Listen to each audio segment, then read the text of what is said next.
Kenapa sih gambaran nikmat surga itu selalu buat laki-laki? Secara eksplisit menyebutkan wanita, keperawanan, kecantikan, dan lain sebagainya. Misalnya dalam surah An-Naba ayat 31-33, Al-Waqiah ayat 35-37, Ar-Rahman ayat 55-58, kemudian ada juga di ayat 70 dan 72.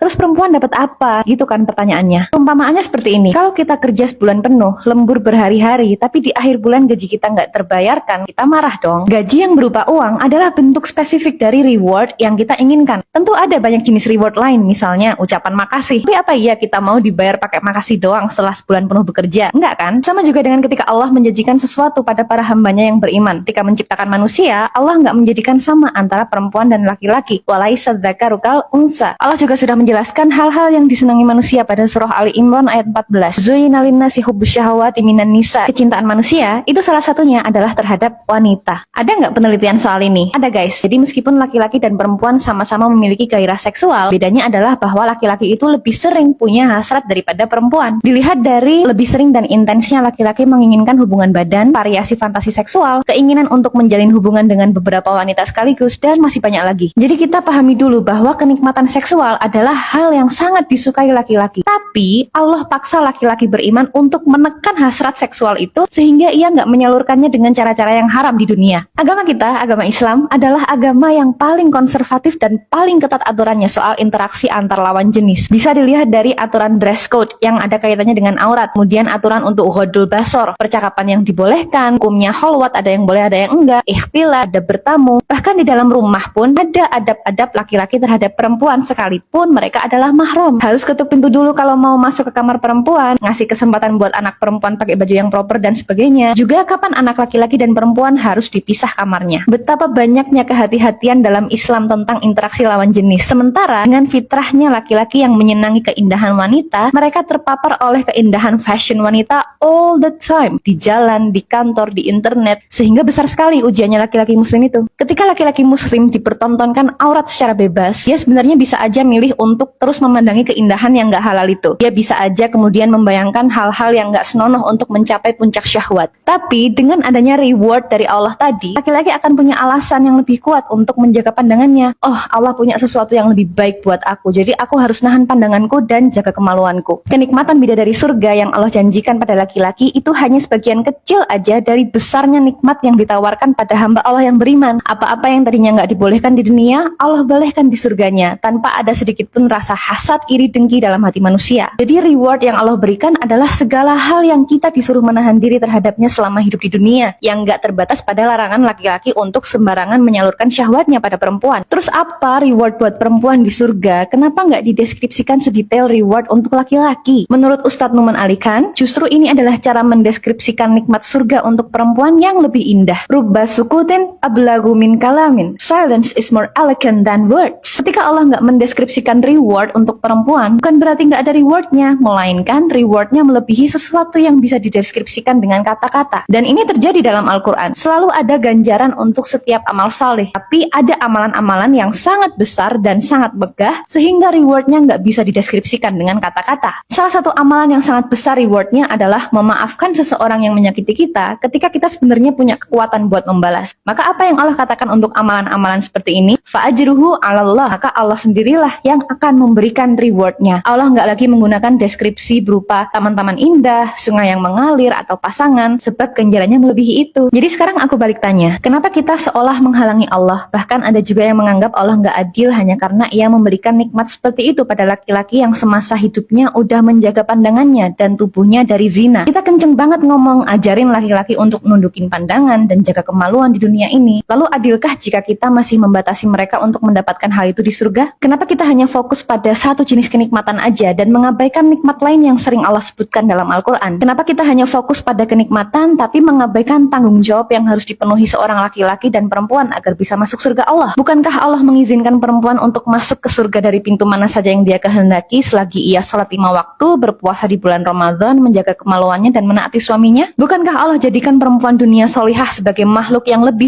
superior daripada bidadari, sebab perempuan menempuh usaha untuk mendapatkan surganya Allah. Bukankah kita bisa meminta apa aja pada Allah di surga nanti? Jadi daripada kita sibuk mempertentangkan apa reward yang pantas, mending kita sibuk memastikan dulu kalau kita termasuk ke salah satu golongan penghuni surga. Kan malu tuh udah ngeributin reward yang Allah kasih, tapi ujung-ujungnya kita harus merasakan siksa neraka dulu. Silakan diskusi yang sopan di kolom komentar, dan until next